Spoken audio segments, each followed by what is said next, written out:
Supreme Court struck down President Trump's sweeping tariffs, sending shockwaves through the global economy. Businesses and consumers have been anxiously awaiting this verdict, which immediately upended American trade policy. For everyday Americans, this isn't just legal news. It's about the prices they pay and the jobs they hold. Stock markets worldwide surged, and America's trading partners see this as a possible end to escalating trade disputes. The Supreme Court's decision is a defining test of presidential power, challenging the core of Trump's economic agenda. As the world absorbs this historic ruling, its consequences are only beginning to unfold. To truly grasp the impact tariffs have on our lives today, we need to look back at the moment when everything changed. The story of these tariffs is not just about economics, it's about politics, global relationships, and the daily realities faced by millions of Americans. In April 2025, the Trump administration made a bold move, imposing a sweeping 10% tariff on a vast array of imported goods. The justification? The International Emergency Economic Powers Act, or IEEPA, a rarely used law that gave the president extraordinary authority to act in the name of national security. President Trump argued that America's growing trade deficit was more than just an economic issue. It was a threat to the nation's security.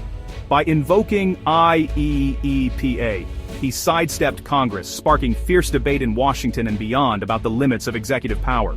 Alongside the general tariffs, a separate and even steeper 20% tariff was slapped on fentanyl imports, specifically targeting China, Mexico, and Canada. The administration claimed this would help stem the deadly opioid crisis by making it harder and more expensive to bring fentanyl into the country. But the effects rippled far beyond the intended targets. Suddenly, the cost of thousands of everyday products, cars, electronics, clothing, and food began to climb. Businesses struggled to absorb the new expenses, and consumers found themselves paying more at every turn. For small businesses, the situation was especially dire. Many owners saw their expenses skyrocket almost overnight. Some were forced to consider layoffs, while others had no choice but to raise prices, risking the loss of loyal customers. In response, more than 700 small businesses banded together to form a coalition called We Pay the Tariffs. Their message was clear: the costs were unsustainable, and the future of American entrepreneurship was at stake. Meanwhile, families across the country began to feel the squeeze. Grocery bills crept higher, and shoppers were forced to make tough choices about what they could afford. The pinch was felt in every aisle, from fresh produce to household essentials. Economists quickly sounded the alarm, estimating that the tariffs could cost the average American household up to $1,000 a year. For many, this meant cutting back on savings, delaying big purchases, or even struggling to pay monthly bills. What began as a policy meant to protect American industry soon became a direct hit to the wallets of ordinary people. The tariffs that shook the nation left a lasting mark on families, businesses, and the economy as a whole. Legal challenges to Trump's tariffs began almost as soon as the measures were announced, with a flurry of lawsuits filed in federal courts across the country. Businesses, trade groups, and legal scholars quickly mobilized, arguing that the president's sweeping tariffs on imported goods overstepped the bounds of executive authority.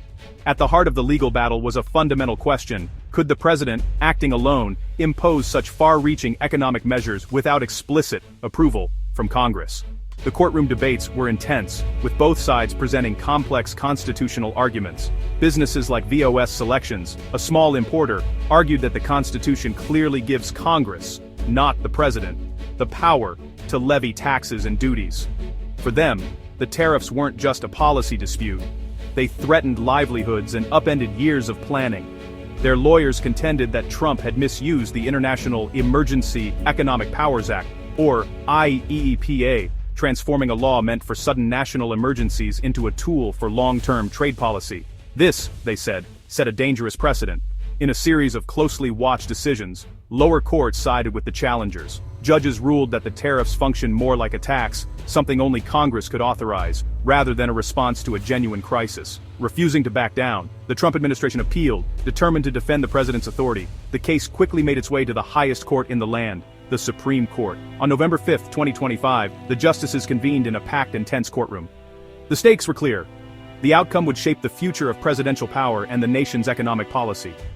The administration's lawyers argued forcefully that the growing trade deficit posed an extraordinary threat to national security, and that the president needed broad emergency powers to act swiftly in the nation's interest.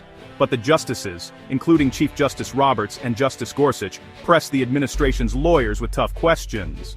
Was this truly an emergency, or was the president stretching the law to bypass Congress? Several justices warned that allowing such broad use of emergency powers could set a precedent for unchecked presidential authority, eroding the careful balance of power the Constitution established. Both liberal and conservative justices expressed skepticism, signaling that concerns about executive overreach transcended ideological lines.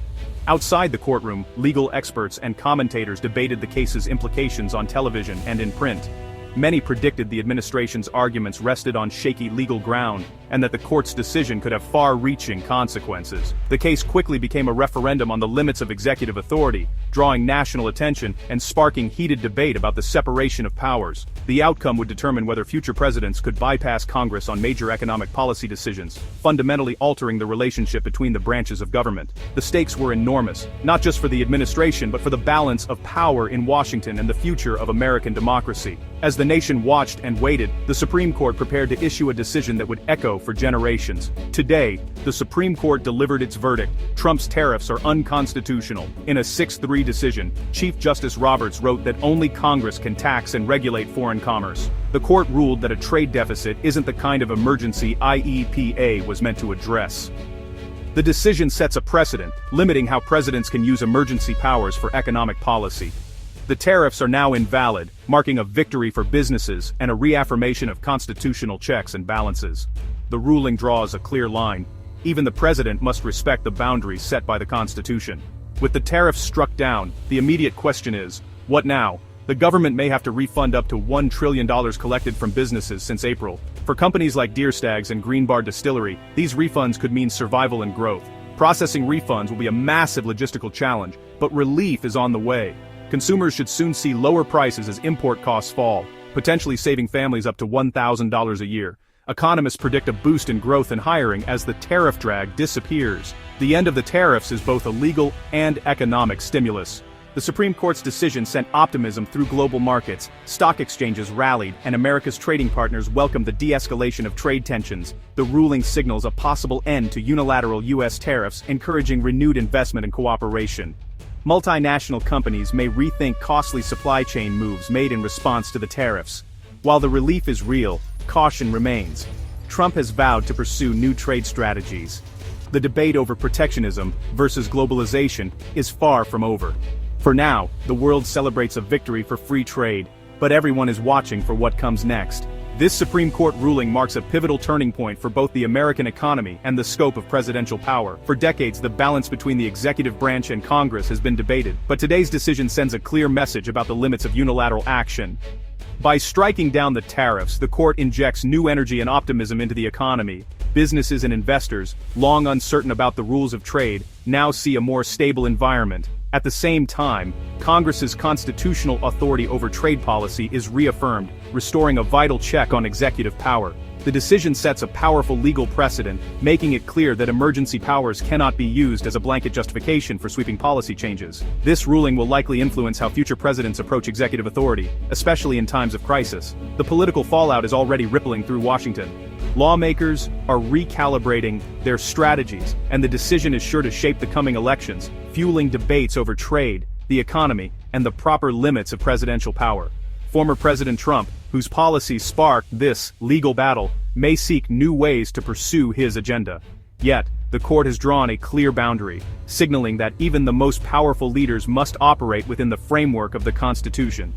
For businesses, consumers, and America's allies around the world, this ruling offers much-needed clarity and hope. Trade partners can now engage with greater confidence, and American companies can plan for the future with fewer surprises. The Constitution's enduring system of checks and balances has once again prevailed, reinforcing the principle that no branch of government stands above the law. Tonight, as the nation looks ahead, the path forward for America's economy and its role on the global stage is a little clearer, guided by the rule of law and the enduring values of democracy.